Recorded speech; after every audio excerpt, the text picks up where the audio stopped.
പൃഥ്വിരാജിന്റെ വിലായത്ത് ബുദ്ധ എന്ന് പറയുന്ന സിനിമ ഒരു തിയേറ്ററിക്കൽ വാച്ച് ഡിമാൻഡ് ചെയ്യുന്ന സിനിമയാണ്. കാരണം ഒരുപാട് കമേഴ്ഷ്യൽ എലിമെന്റ്സ് നന്നായിട്ട് യൂസ് ചെയ്തിരിക്കുന്ന ഒരു സിനിമയാണ് നമ്മുടെ വിലായത്ത് ബുദ്ധ. പൃഥ്വിരാജിന്റെ മാസ് അവതാർ, കുറച്ച് കാലങ്ങൾക്ക് ശേഷമാണ് പൃഥ്വിരാജിന്റെ ഒരു മാസ് പരിപാടി നമ്മൾ കാണുന്നത്.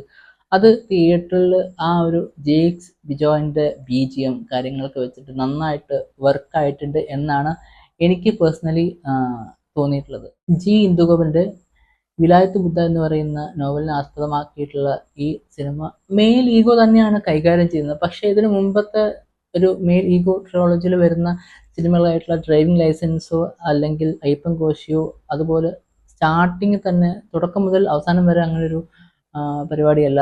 കുറേ പരിപാടികൾ പറയുന്നുണ്ട്. ചന്ദനമരം കടത്തുന്ന വിധം, അതുപോലെ നമ്മുടെ ഷമ്മി തിലകൻ ചെയ്യുന്ന കഥാപാത്രത്തിന്റെ ആ ഒരു എന്താ പറയുക, ഡിഫറെൻറ്റ് ലയേഴ്സ് പറയുന്നുണ്ട്. ആദ്യം പുള്ളി ഒരു മാസ് ഹീറോനെ പോലെയൊക്കെ കാണിക്കുന്നു, പിന്നെ പുള്ളിക്ക് വേറെ കുറച്ച് ലോ ആയിട്ടുള്ള പരിപാടികൾ ജീവിതത്തിൽ വരുന്നുണ്ട്. പുള്ളി ആക്റ്റീവായിട്ടുള്ള രാഷ്ട്രീയത്തിൽ നിന്ന് മാറി വരുന്നുണ്ട്.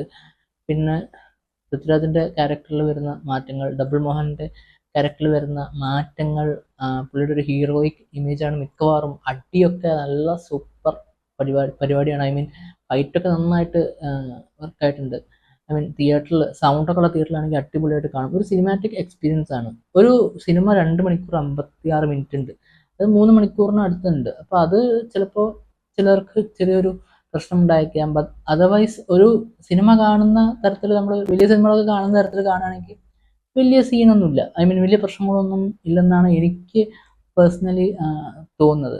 പിന്നെ ഈ സിനിമയിൽ മെയിനായിട്ട് എനിക്ക് തോന്നിയത് നമ്മുടെ പ്രിയമത കൃഷ്ണൻ എന്ന് പറയുന്ന ക്യാരക്ടർ, ഐ മീൻ ആക്ടർ ചെയ്തിട്ടുള്ള ചൈതന്യം എന്ന് പറയുന്ന ക്യാരക്ടറാണ്. ഒരു ബോൾഡായിട്ടുള്ളൊരു ലേഡിയാണ്. ബട്ട് ദെൻ തൻ്റെ ഭർത്താവിൻ്റെ പേരിൽ അറിയപ്പെടണം. ഭർത്താവ് ഭയങ്കര ഒരു വില്ലനാണ്, അല്ലെങ്കിൽ കൊള്ളക്കാരനാണ്. ആ ഒരു പേരിലാണ് തനിക്കും അറിയപ്പെടേണ്ടതെന്ന് പറയുന്ന ഒരു ക്യാരക്ടറാണ്. അപ്പോൾ എന്തായാലും ഇതിൻ്റെ എൻഡിലാണെങ്കിലും കുറച്ച് കാര്യങ്ങളൊക്കെ സിനിമാറ്റിക് ആയിട്ടുള്ളൊരു രീതിയിൽ വേണ്ടിയിട്ട് കഥയിൽ കുറച്ച് കാര്യങ്ങളൊക്കെ മാറ്റിയിട്ടുണ്ട്. ബട്ട് ദെൻ അതൊരു മോശമായിട്ട് എനിക്ക് പേഴ്സണലി തോന്നിയിട്ടില്ല. മെയിനായിട്ട് ഇതിൽ സെക്കൻഡ് ഹാഫ് കഴിഞ്ഞിട്ട് നമുക്ക് കാണാൻ പറ്റുന്ന ആ ഒരു മെയിൽ ഈഗോ പരിപാടിയാണ്. അപ്പോഴാണ് മെയിനായിട്ട് ആരംഭിക്കുന്നത്.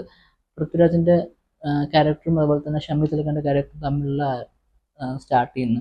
പിന്നെ അതിൻ്റെ കാര്യങ്ങളൊക്കെ നമുക്ക് പറഞ്ഞു തരുന്നുണ്ട്. എങ്ങനെയാണ് ഇവർ ഇത്ര ഒരു പ്രശ്നത്തിൽ പെടുന്നത്, അല്ലെങ്കിൽ എന്താണ് പ്രശ്നം, എങ്ങനെയാണ് ഇവർ ഇതിനെയൊക്കെ ഹാൻഡിൽ ചെയ്യുന്നത്, അല്ലെങ്കിൽ നാട്ടുകാരുടെ ഒരു ഇൻവോൾവ്മെൻറ്റ്, അതായത് ഡിഫറെൻ്റ് ആയിട്ടുള്ള പൊളിറ്റിക്കൽ പാർട്ടി, നമ്മുടെ നാട്ടിലുള്ള 2 മേജർ പൊളിറ്റിക്കൽ പാർട്ടീസ് എങ്ങനെയാണ് അങ്ങോട്ടും ഇങ്ങോട്ടും ചെളിവാരി എരിയുന്നത്, അങ്ങനത്തെ പരിപാടികളൊക്കെ നമ്മുടെ ഒരു പഴയ സിനിമകളൊക്കെ കാണുന്ന ഒരു കൈൻഡ് ഓഫ് എന്താ പറയുക ഓറ അല്ലെങ്കിൽ എക്സ്പീരിയൻസ് കിട്ടി. കാരണം ആ ഒരു കൈൻഡ് ഓഫ് പരിപാടികൾ വന്നിട്ട് കുറച്ച് എനിക്ക് തോന്നുന്നു എമ്പുരാനിലുണ്ടായിരുന്നു. അതുപോലെ തന്നെ ഉള്ള പരിപാടികളൊക്കെയാണ് ഇതിലും കുറച്ചൊക്കെ ഉള്ളത്. സ്റ്റാർട്ടിങ്ങിലും അതുപോലെ കുറച്ച് കഴിഞ്ഞിട്ടും ഇടയിലൊക്കെ വരുന്നുണ്ട്.